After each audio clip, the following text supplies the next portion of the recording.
Là aussi, l'Esprit de Dieu, source de vie, pourvoyeur des choses à venir, est là. Monsieur le Président de l'Union des Nouvelles Générations, Madame,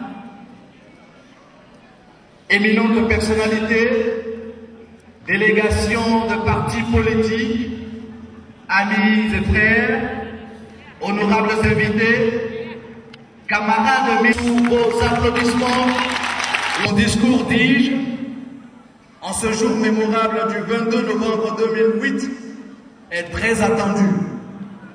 Il va donc parler.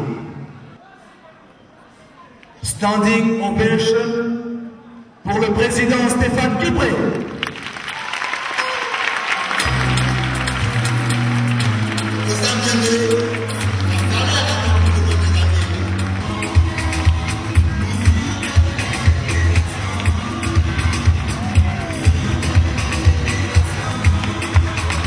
Camarades militants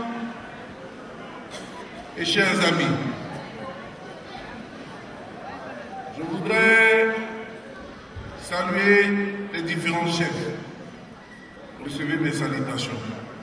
Je voudrais saluer aussi tous les différents serviteurs de Dieu, saluer particulièrement le bishop Kodiaki Vincent, saluer tous les imams. À l'occasion de notre convention, d'éminentes personnalités ont bien voulu se joindre à nous. En votre nom à tous, je leur adresse mes salutations et nos remerciements pour la sympathie qu'elles nous témoignent. Nos salutations et nos remerciements vont particulièrement aux partis politiques frères du Sénégal, du Mali, du Burkina Faso, qui ont bien voulu faire le déplacement de Yamoussoukro. Il s'adresse également aux partis et organisations politiques nationaux, notamment ceux du CNRD, du FPI, du RHDP, de l'ANUCI, du MFA, du CODEMSI. Nos remerciements s'adressent aussi à la presse nationale et internationale qui a accepté de nous accompagner ce matin.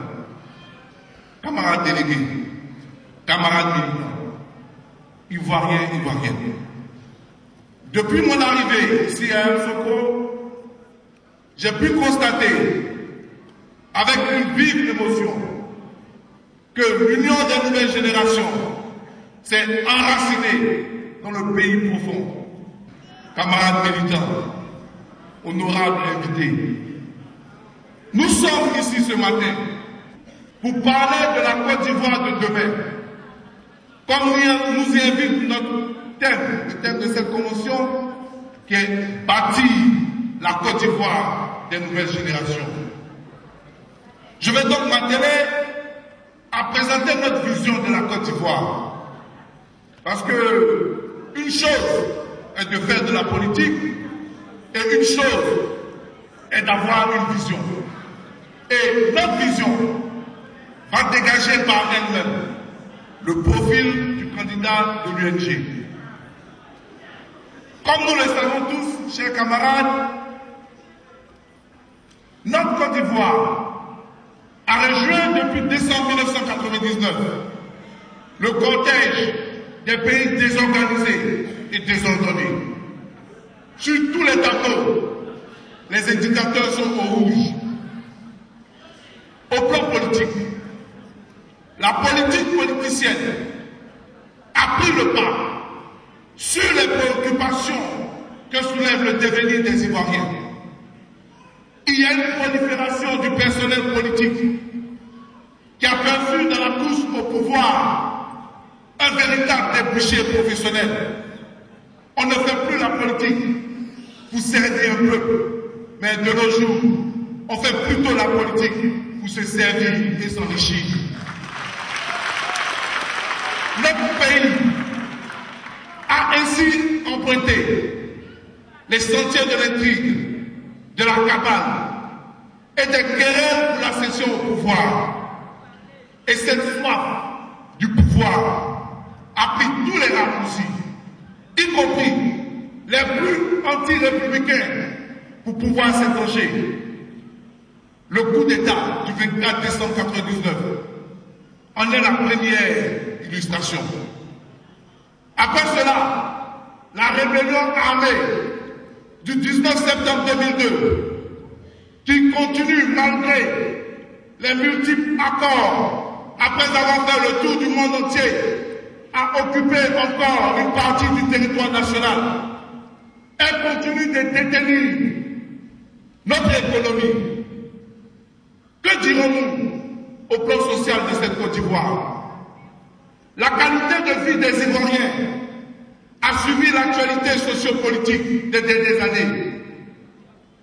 Des déplacés de guerre ont envahi des parents, eux-mêmes économiquement en difficulté dans les zones gouvernementales. La santé des Ivoiriens s'est dégradée.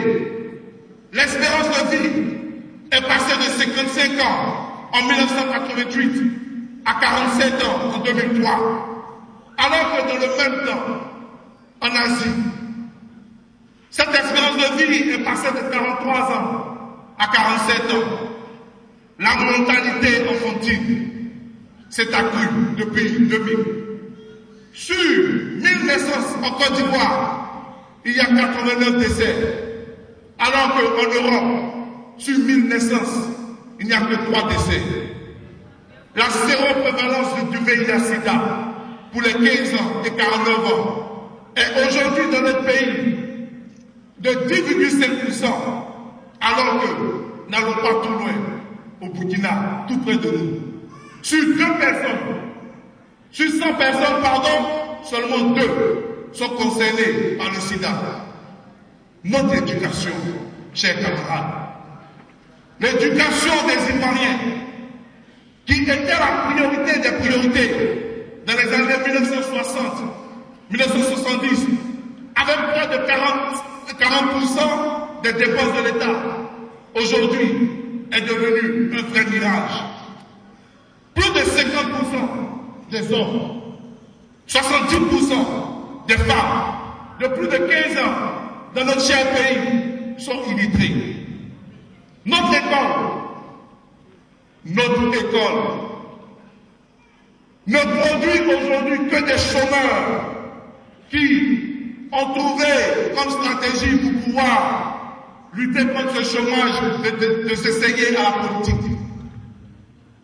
Notre école fait aujourd'hui porter à la génération des 30, 40 ans la responsabilité historique d'avoir introduit la violence dans les cités universitaires, d'avoir introduit la lutte armée dans le débat politique.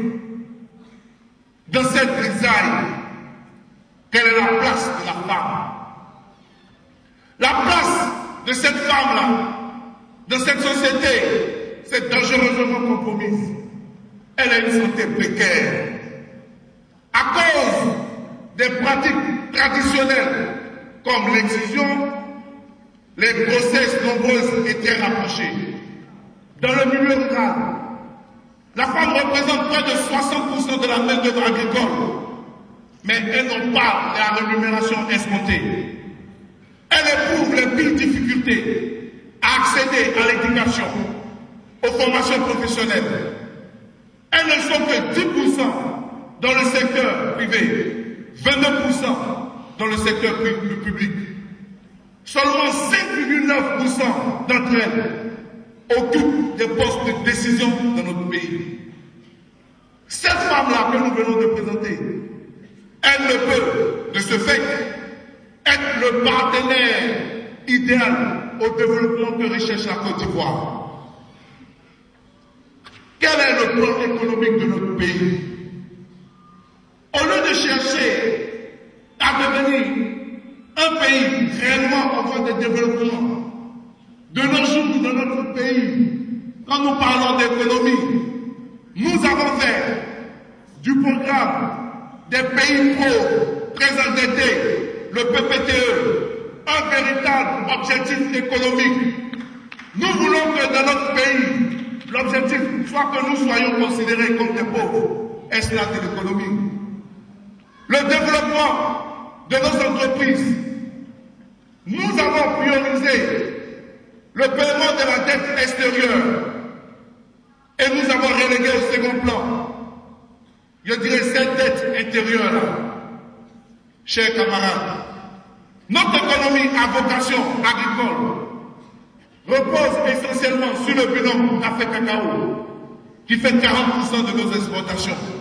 De ce fait, elle dépend de la production, de la commercialisation et sur le marché mondial.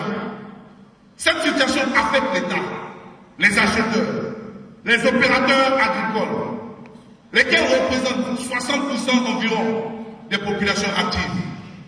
La détérioration des coûts principaux de nos cultures d'exportation et la non-maîtrise de la libéralisation du secteur café-cacao ont gravement appauvri les agriculteurs.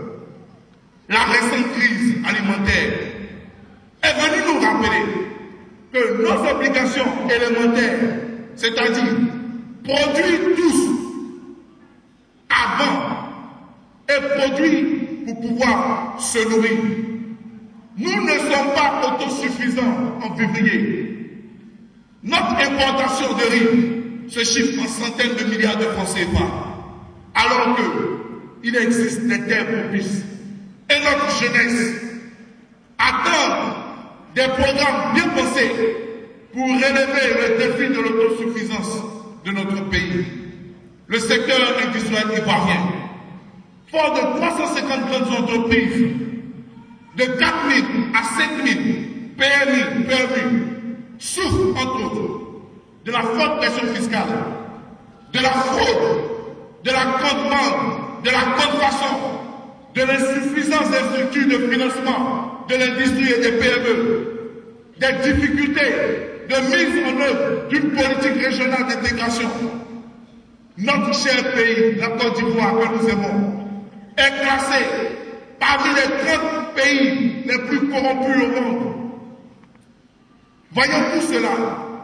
Cette Côte d'Ivoire ne peut donc pas être la destination privilégiée pour l'investissement privé.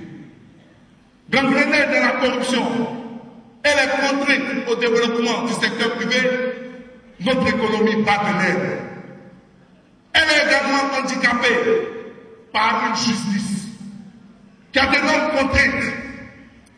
Il s'agit de l'insuffisance des moyens d'intervention matériels et humains. Jusqu'à un passé récent, chers camarades, on dénombrait un juge pour 40 000 habitants contre un juge pour 10 000 habitants selon la norme internationale.